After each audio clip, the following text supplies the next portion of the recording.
You know the drill by now. It's simple, really. I go to a country, I make a 50 things video. Now, the difference is, my trip to Hungary was a little different because this is the first time I actually went to a country and didn't really leave the capital. So, with that said, a lot of this might seem like it's going to focus on that, but I'm really going to do my best to branch out to the whole country. I don't really think we need any more of an intro than this, so we're just going to cut right into it. In reference to the Hungarian people or language, you might hear the word Magyar. Basically, that's the people group that migrated from the Urals way back in the 9th century. And also, no, they are not Slavic. The first Hungarian king was Saint Stephen, and he was also the last grand prince before Hungary converted to Christianity, mainly to appease the Western powers at the time. Often seen as the founder of the modern state as we know it, he was born a pagan and was part of the tribes that did still exist before this, more in the fashion similar to the Vikings. You'll see statues of him all over Budapest. One of the main national dishes in Hungary is goulash, which is a thick soup made of meat, potatoes, and vegetables. Specifically here, it usually is loaded up with paprika. Yeah, I got this several times. And on the topic of paprika, that is the country's national spice. There are so many different variants of it to be found, and it usually has a warmer taste, providing spice without any real burn.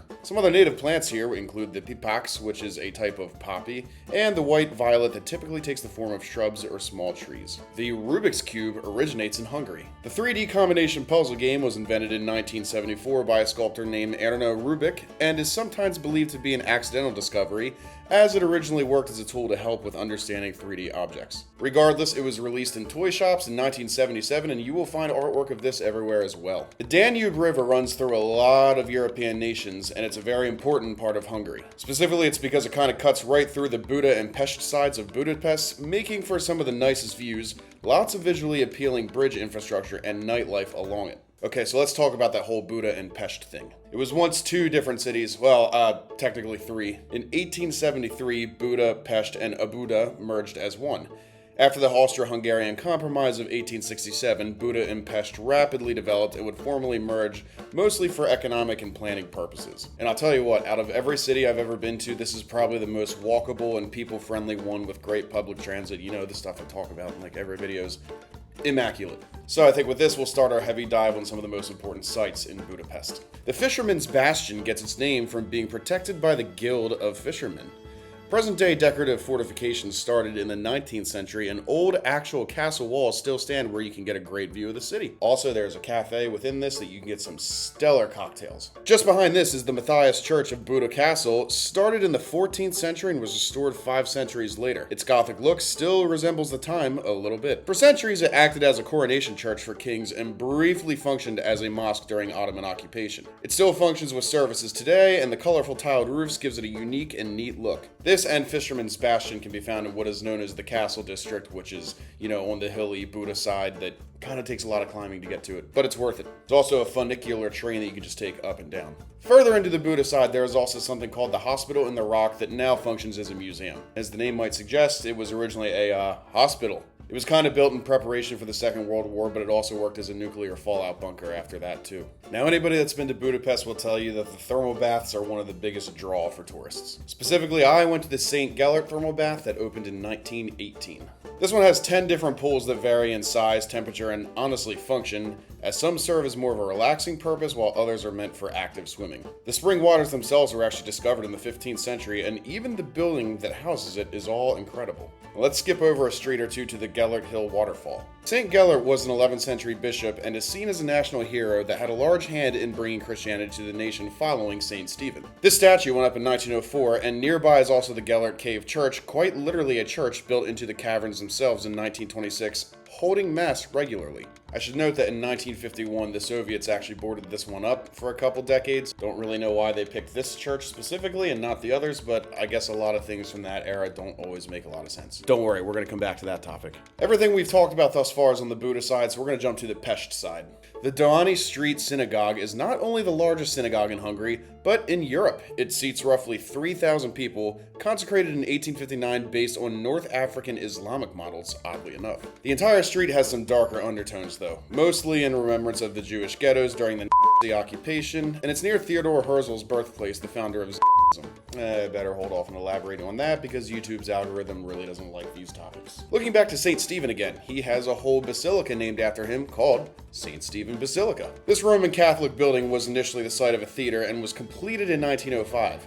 Unfortunately, it was damaged from World War II, but still housed a lot of refugees. You're going to find that Hungary has a pretty rough history, and as one of my guides put it when we were going through the castle district, it very much had occupiers and then liberators who then became the new occupiers, and everybody has different takes on all that, so, be warned. And we'll let that lead us into the Hungarian State Opera House. This is something I did not get to see, but since it was one of the only ones to not see damage during the Second World War, it's often described as one of the most visually appealing ones. I bet you wouldn't have guessed it was constructed in the late 19th century. Noticing a theme yet? Alright, so we're going to take a break from Budapest for a bit. The highest mountain in Hungary is the Ketkes, found in the Matra mountain range. It's only about 1,000 meters high, so let that tell you how flat most of this country is. You can find a watchtower just east of the summit, and it can be climbed using two different routes, very popular for those who like to take bike rides. Another dish that's very popular in Hungary is called langos. This one's simpler, but tasty and rather fatty. Basically, picture a big round slab of flatbread with sour cream and topped off with cheese. Guess it's kind of like pizza, but different. Poetry, theater, and art are things that many Hungarians have come to associate themselves with closely. One of the most important figures here would be János Arany. He was a famous poet and teacher for the 19th century, sometimes known as the Shakespeare of ballads. He's written over 100 of them and did a lot of translation and journalism as well. And you can actually see a statue of him right here in front of the National Museum, another thing worth checking out. So Hungarian folk music is pretty important, but actually Romani folk music is pretty important to Hungarians as well, and this can be traced back several centuries. It was actually common for composers to play by ear, and many of them actually couldn't read sheet music at all. And modern bands might adapt these older styles into a more contemporary type of music. And there's certainly no shortage of Western influence, especially with heavy metal. Man, we went to several different heavy metal bars, and I feel like we didn't even scratch the surface. Speaking of Romani, let's touch on a very controversial topic. My favorites. Older borders of Hungary extended far further than what we see now, including into Transylvania, a significant portion of Croatia, and other Eastern and Central European nations. Now, obviously what I'm saying here isn't shared by anybody, but there are definitely some very nationalistic people that still believe all of these territories should belong to Hungary to this day. It's actually illegal for this flag here to be flown in Romania. So sometimes people in Hungary will fly it as an act of solidarity for those in Romania that might feel the same way as them. Not saying it's my opinion, it's just what I was presented with, and like I said, there's going to be plenty more of these nuanced topics. One of those is that Hungary is a member of NATO and the EU. However, you might remember that recently they were also kind of the reason why Sweden and Finland might have had trouble getting in. Well, them and Turkey. That'll lead us into Viktor Orbán is the current Prime Minister of Hungary, and he's apparently somewhat close to Vladimir Putin. And I'll stay away from that any further because of that thing I mentioned earlier. Visegrad is a small castle town a ways up the Danube from Budapest, with a small population kind of built around said castle. You can see the summer palace of King Matthias Corvinus of Hungary by the medieval citadel. It was rebuilt following a violent Mongol Empire attack, and in the 14th century, King Charles I made it the royal palace of the country. How about some more small cities and towns? Szentendre City can be found nearby as well, offering all sorts of Serbian vibes. This is because immigrants of those Orthodox churches fled Ottoman advances in the 17th century, and they were given refuge by Habsburg Leopold I. It's another quieter, small town, rich in art and old folklore, and you know it's going to have its cafes at every single corner. Right on the border of Slovakia is the city of Komárom. It's centered around a fortress that was key in the 1848 revolution, something we'll touch on later. When the new borders were drawn with Czechoslovakia in 1920 from the Treaty of Trianon, it got divided in half but is still connected with a bridge. Also means part of the city is in a whole other country with a slightly different name. It did see some damage in World War II, and actually after World War II it served as the biggest ammunition storage during the Soviet era, and ever since then it's been, you guessed it, a museum. We'll look at one more small town like this. The Bokod floating village is quite literally a small village built on its stilts that sits atop the water, giving it that floating look. The lake never freezes thanks to a power plant that uses it as a cooling pond, and there are roughly 2 miles worth of cabins that line like this. Alright, bigger city time. Hungary's second largest city, one that was also once the capital, is Debrecen. This, understandably, is one of the more important cultural cities, and it's where the dethronement of the Habsburg dynasty was declared in 1849. By 1857, a railway connecting it to Budapest was completed, and it modernized very quickly after that. Following World War I, new borders would see it very close to Romania, as much of that territory was lost to them, and unfortunately in the Second World War, much of the city was leveled as well. Boy, another theme we're noticing, huh? And with this, we'll have to talk about the Reformed Great Church. This is where that Declaration of Independence took place during the aforementioned 1848 revolution. About 20 years following this, the nation would become a dual monarchy you might know as the Austro-Hungarian Empire. Several other churches existed in its place before that, but this one began construction in the early 1800s. The towers reach up to 61 meters, having a white interior, and it holds roughly 5,000 people. And the Protestant features have allowed it to give the city the nickname Calvinist Rome. So this is found in something known as the Great Hungarian Plain.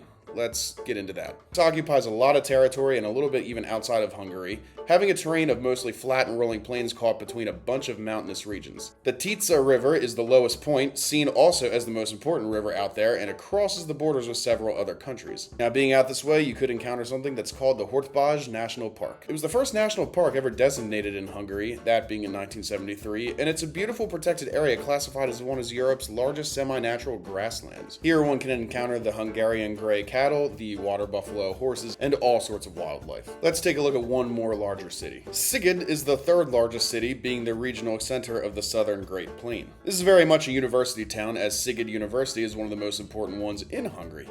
Location-wise, it's near the border with Serbia and sits near the Maros River as well as the aforementioned Tisza.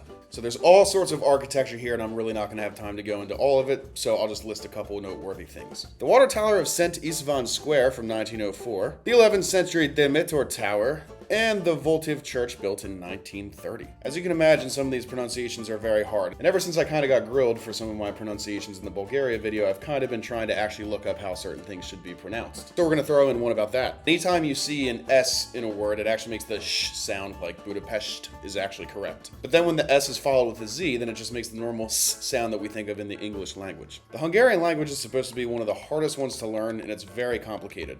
I actually found a lot of locals here that were speaking English instead of that. Can't really speak on how common that is, though. Might just be because Budapest is very touristy.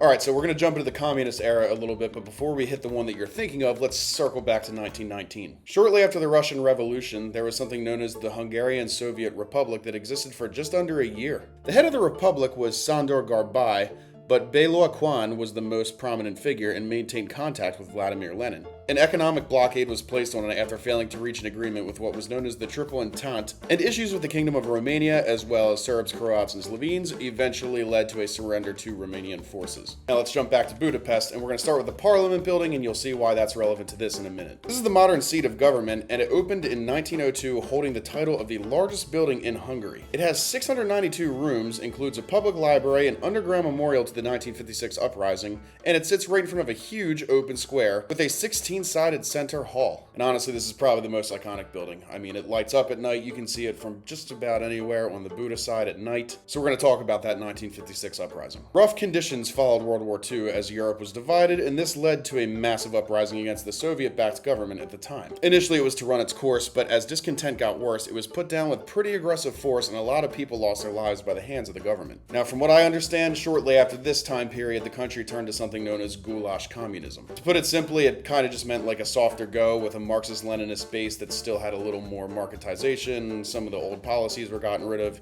You know, times were just a little easier. And I think this is why some people think that the 70s and 80s might have been the best time to be alive in Hungary. And apparently it was statistically the best country to live within the Warsaw Pact regions. This was the leader for a large majority of the communist era, named János Kadar. Primarily he held the post after the uprising, but he did have some hands in government.